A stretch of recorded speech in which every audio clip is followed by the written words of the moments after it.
Tanaman padi milik petani di Desa Galeso, Kecamatan Wonomulyo, Polewali Mandar terendam banjir setinggi 1 meter.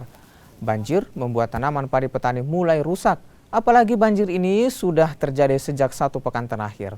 Banjir yang merendam area persawahan ini terjadi setelah Sungai Labasang meluap akibat curah hujan yang tinggi.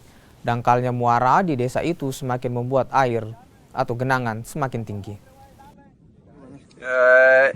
Yang menimpa banjir sini karena akibatnya pembuangan metule yang tersumbat belum digali.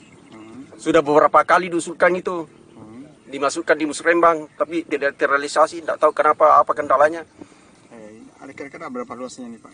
Sekitaran 100 hektar. Kalau desa Galeso, kalau sampai 2 desa ini, desa Tumpiling juga kena, mungkin lebih 100 hektar. Itu tergenang semua Pak ya? Tergenang semua. Itu banjir dari kapan ini? Banjir kayaknya ini tiap musim tanam. Biasa diambil 3 kali. Sudah 3 kali ini tenggelam. Biasa muncul lagi padi, hujan lagi, kalau malang ya tenggelam lagi.